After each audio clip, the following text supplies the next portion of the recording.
하나님 말씀 보겠습니다. 하나님의 말씀은 데살로니가 전서 2장 10절부터 20절까지의 말씀입니다. 데살로니가 전서 2장 10절부터 20절까지의 말씀입니다.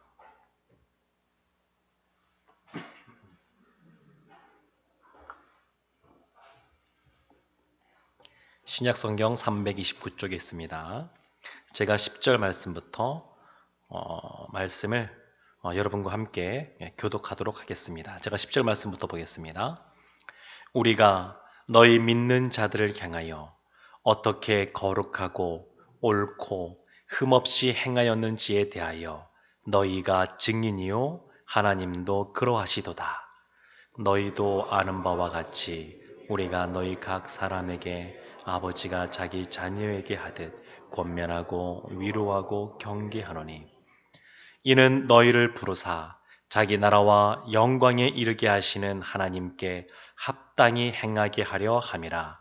이러므로 우리가 하나님께 끊임없이 감사함은 너희가 우리에게 들은 바 하나님의 말씀을 받을 때에 사람의 말로 받지 아니하고 하나님의 말씀으로 받음이니 진실로 그러하도다. 이 말씀이 또한 너희 믿는 자 가운데에서 역사하느니라. 형제들아, 너희가 그리스도 예수 안에서 유대에 있는 하나님의 교회들을 본받은 자 되었으니 그들이 유대인들에게 고난을 받음과 같이 너희도 너희 동족에게서 동일한 고난을 받았느니라. 유대인은 주 예수와 선지자들을 죽이고 우리를 쫓아내고 하나님을 기쁘시게 하지 아니하고 모든 사람에게 대적이 되어 우리가 이방인에게 말하여 구원받게 함을 그들이 금하여 자기 죄를 항상 채우매 노하심이 끝까지 그들에게 임하였느니라. 형제들아, 우리가 잠시 너희를 떠난 것은 얼굴이요 마음은 아니니 너희 얼굴 보기를 열정으로 더욱 힘썼노라. 그러므로 나 바울은 한 번, 두 번 너희에게 가고자 하였으나 사탄이 우리를 막았도다. 우리의 소망이나 기쁨이나 자랑의 면류관이 무엇이냐? 그가 강림하실 때 우리 주 예수의 너희가 아니냐? 함께 보겠습니다. 너희는 우리의 영광이요 기쁨이니라. 아멘. 영국 속담에 아내들이여 남편의 눈보다 귀를 즐겁게 하라. 남편은 좋은 의복이나 훌륭한 장식보다는 아내의 상냥한 말 한마디에 더 매력을 느낀다. 이런 속담이 있다 그럽니다. 그러니까 이 내용을 보게 되면 상냥한 말 한마디에 더 행복해진다. 뭐 그런 의미가 담겨져 있는데 사도 바울이 이 데살로니가 전서 오늘 본문에서 데살로니가 성도들에게 상냥한 말 정도가 아니라 절절한 사랑의 말, 그리고 그들을 자랑스러워하고 또 기뻐하는 그러한 말들을 쏟아내고 있습니다.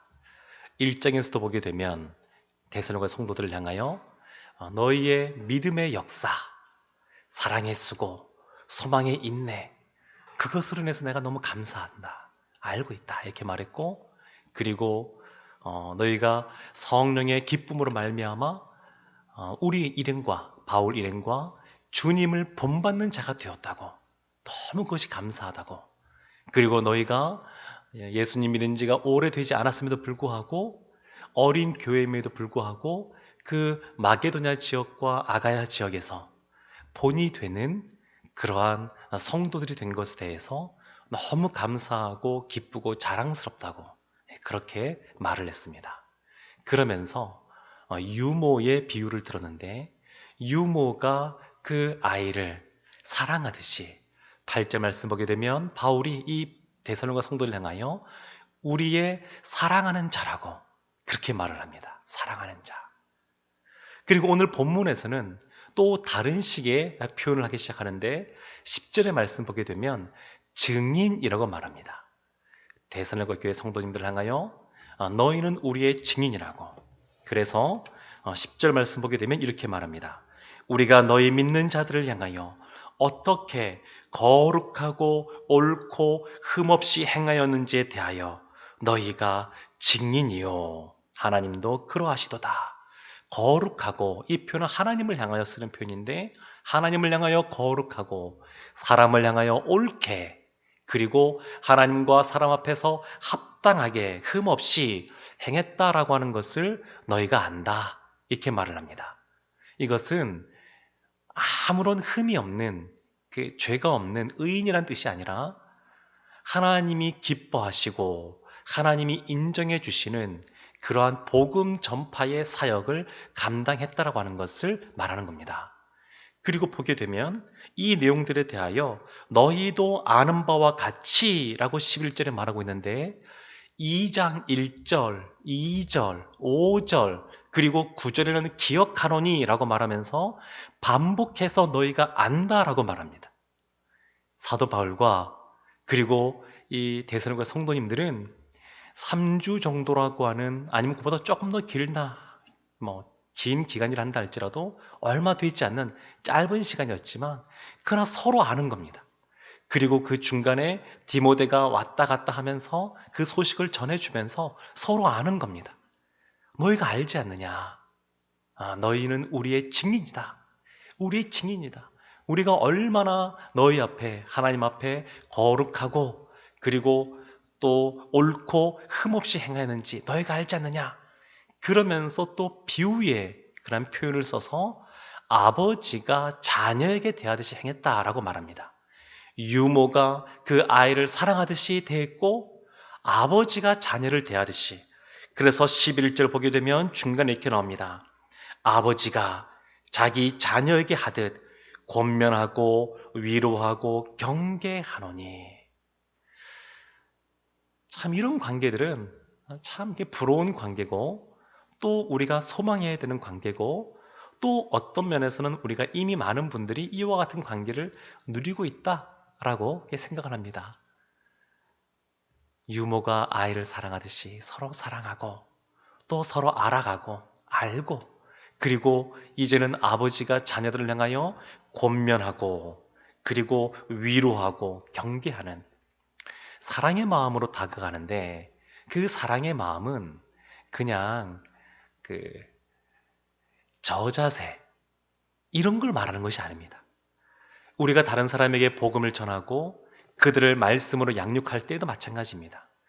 연약하니까, 아직 어린 싹이니까 그냥 잘 돌봐주고 또 배려해주고 그런 것이 필요하지만, 그 사람 때문에 내가 어쩔 줄 몰라 하고 그냥 굴욕적인 자세로 대하고 그런 것이 아닙니다.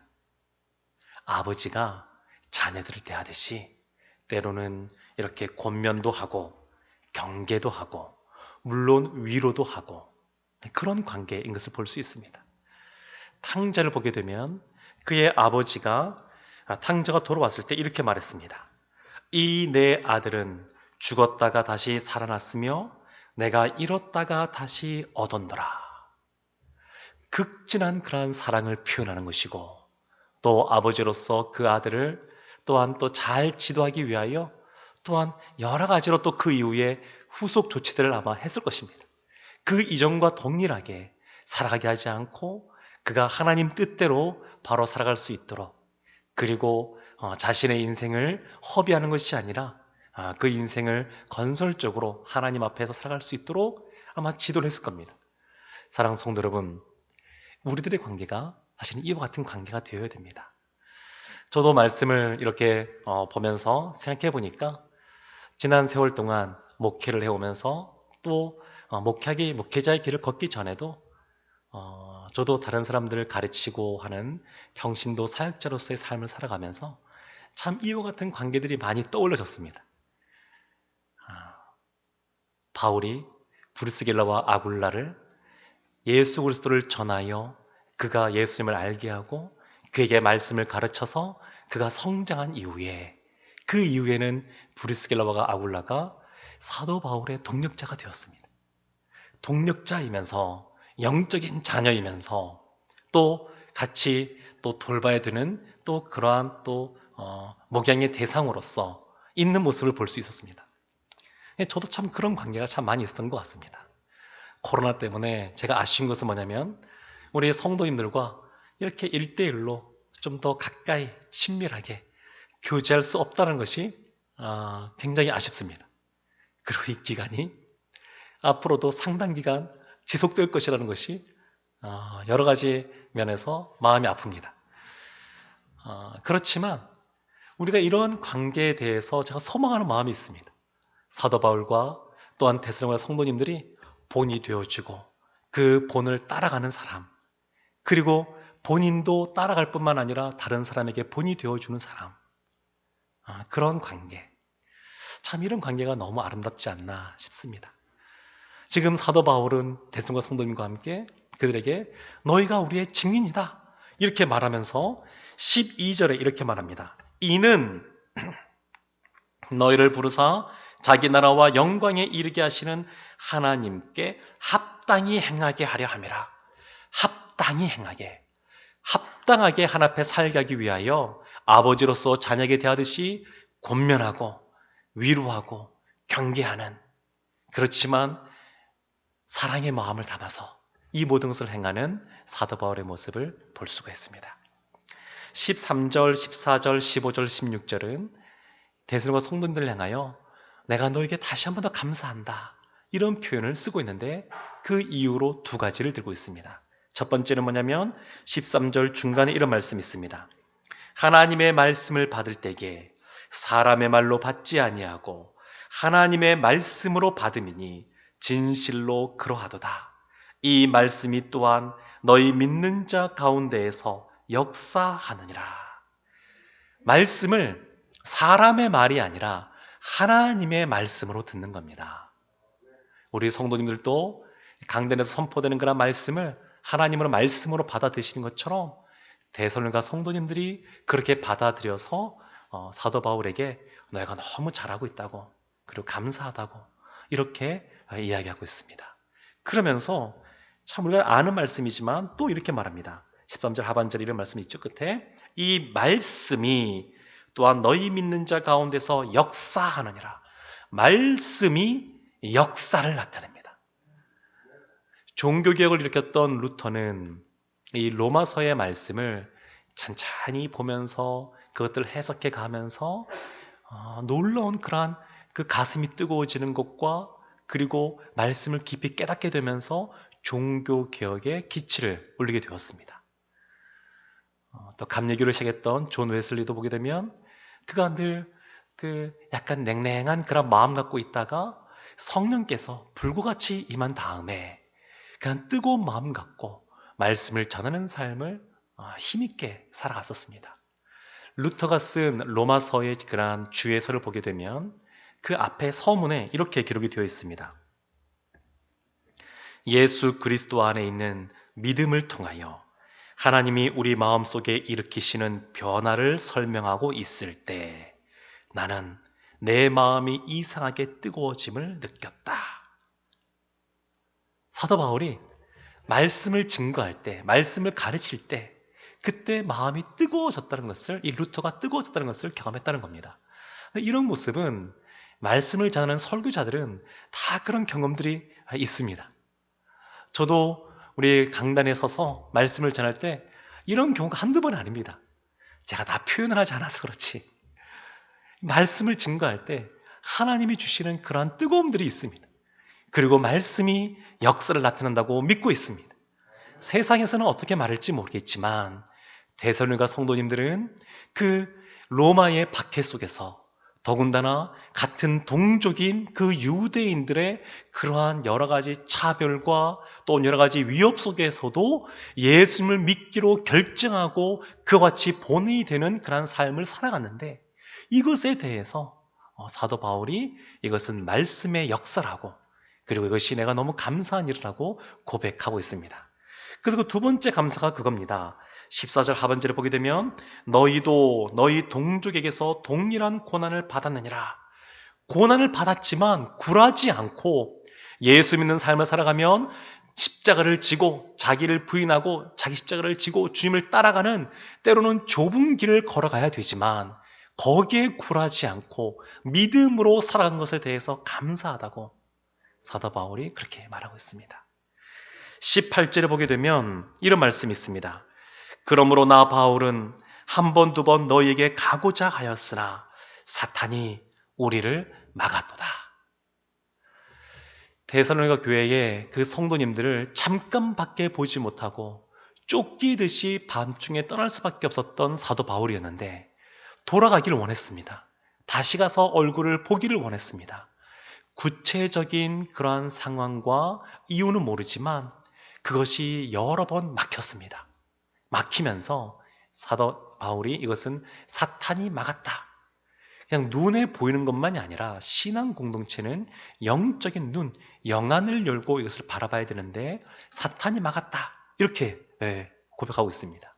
그렇지만 사도 바울이 이것을 어떻게 받아들인 거냐면 단순히 어둠의 세력이 막았다 이걸로 끝난 것이 아니라 이것조차 합력하여 선을 이뤄 가시는 하나님을 신뢰하고 사도 바울이 이 에베소 지역에서 이 아가야 지역에서 그 소아시아 지역에서 복음을 전하기를 힘썼으나 하나님께서 막으시고 마게도냐인의 환상을 통하여 유럽으로 건너가게 하신 것처럼 사탄이 막았지만 결국 하나님께서 이걸 통하여 성령께서 인도하실 것이라고 하는 믿음을 갖고 있는 것을 알 수 있습니다. 사도 바울은 어둠의 그런 존재에 대해서 무지하지 않았습니다. 늘 깨어 알고 있었습니다. 교회가 성장할 때에, 교회가 부흥할 때에 사단이 가만히 있지 않습니다. 어떻게 했든지 간에 사람들의 마음을 분열시키고 이간질시키고 시기하게 하고 오해하게 하고 그것을 깨뜨리려고 온갖 방법을 다 동원합니다. 예전에 저도 그런 경험들이 있었는데 여러분도 아마 있을 것 같습니다. 수련회나 부흥회 때 큰 은혜를 경험하면 학생 때 이상하게 집에 돌아오면 푹 가라앉는 겁니다. 그냥 그렇게 뜨겁게 주님을 만나고 그냥 기뻐하고 즐거워하고 소리 높여 주 앞에 나가는 시간들을 가졌는데 이상하게 수련회 끝나고 집에 돌아와서 주일날 교회 갈 때까지 다시 원상태로 돌아가는 그런 경험들. 은혜가 많은 곳에 사단의 역사도 크다. 이런 말들을 우리 선배 목사님들이 참 많이 하셨는데 진짜 이것이 영적으로 그렇습니다. 그냥 두지 않습니다. 교회가 하나님이 원하시는 모습으로 더 건강하게 서갈 때 하나님 은혜 가운데 부흥의 길로 들어설 때 그냥 두지 않습니다. 그냥 아무것도 하지 않고 복음의 역사가 나타나지 않고 말씀의 역사가 나타나지 않고 이런 모습이 나타나지 않을 때는 그냥 가만히 내버려 둘지 모르겠지만 그러나 하나님의 은혜 가운데 거하고 하나님이 주시는 말씀의 역사 속에 거하는 삶을 살아갈 때 그냥 두진 않습니다. 사도 바울은 그것을 깨닫고 있었습니다. 그렇지만 거기에 마음을 빼앗기지 않고 또 다시 기쁨으로 나아가는데 19절 말씀은 이렇게 나옵니다. 우리의 소망이나 기쁨이나 자랑의 면류관이 무엇이냐? 그가 강림하실 때 우리 주 예수 앞에 너희가 아니냐? 예수님께서 강림하실 때, 재림하실 때 이 데살로니가 성도님들은 뒤에 나오겠지만 종말에 대해서 오해하고 있었습니다. 예수님이 금방 오실 줄 알았습니다. 그래서 현실의 삶을 그냥 포기해도 되는 것처럼 예전에 다미 선교회 이런 것이 판을 칠 때 이 시한부 종말론자들 때문에 학교도 그만두고 직장도 그만두고 그냥 그 안에 모여 있었던 사람들처럼 이 정도까지는 아니지만 자신의 삶을 성실하게 또 하나님이 주신 사명을 충실하게 감당하지 않고 살아갔던 그 대성의 성도님들의 그런 모습도 있었습니다. 그 사도 바울이 그것을 권면하는 모습이 나오거든요. 그러니까 주님께서 강림하실 때, 재림하실 때 우리의 기쁨이나 소망이나 자랑의 멸관이 무엇이냐? 그것은 바로 너희다 라고 말하면서 20절에 너희는 우리의 영광이요 기쁨이니라. 너희는 우리의 사랑하는 자고 너희는 우리의 증인이고 너희는 우리의 영광이고 기쁨이라고 이야기하고 있습니다. 사랑하는 성도 여러분, 우리도 복음을 증거할 때 그 사람이 돌아오면 누가 제일 기쁠까요? 하나님이 기뻐하실 것이고 그 본인도 기쁘겠지만 그 사람을 이끌고 온 그 인도자도 그 기쁨이 말할 수 없습니다. 너무너무 기쁩니다. 그냥 내가 돈 들이고 재정 들이고 내가 시간 들이고 그 사람을 위해 몇 달 동안 기도하고 찾아가고 그래서 그 사람이 돌아왔는데 새생명 축제 때 선포되는 말씀을 통하여 그 영혼이 회심을 경험하는 모습을 본다 그러면 그 기쁨은 이루 말할 수가 없습니다.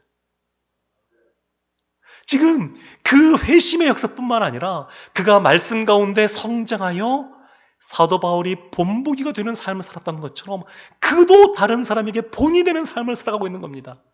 이것만큼 기쁜 것이 어디 있겠습니까? 우리가 신자의 삶을 살아갈 때에 세상 사람들은 알지 못하고 깨닫지 못하고 도저히 짐작조차 할 수 없지만 한 영혼이 주님께 돌아오고 그가 성장하는 것을 보는 것은 너무너무 큰 기쁨입니다. 우리가 하나님 나라에서 이것 때문에 더 큰 면류관을 받지 않아도 이것 자체가 너무너무 큰 기쁨입니다. 사랑하는 성도 여러분, 사도 바울은 데살로니가 성도님들을 향하여 정말로 이렇게 영적으로 또 실질의 삶 속에서 서로 알고 서로 감사해야 하고 또 서로 격려하고 그러면서 당신은 나의 사랑하는 자, 내가 유모처럼 당신을 사랑한다고, 그리고 내가 아버지처럼 당신을 권면한다고, 그렇지만 당신은 나의 영광이요 기쁨이라고 고백했는데, 이러한 모습이 이미 우리 교회에서도 많이 있지만 더 부유해지고 풍성해지고 우리 한 사람으로 말미암아 30배, 60배, 100배의 영혼이 주님께 돌아오는 놀라운 역사가 있기를 주님의 이름으로 축원합니다. 아멘. 우리 시간 잠깐 말씀 붙잡고 기도하기 원합니다.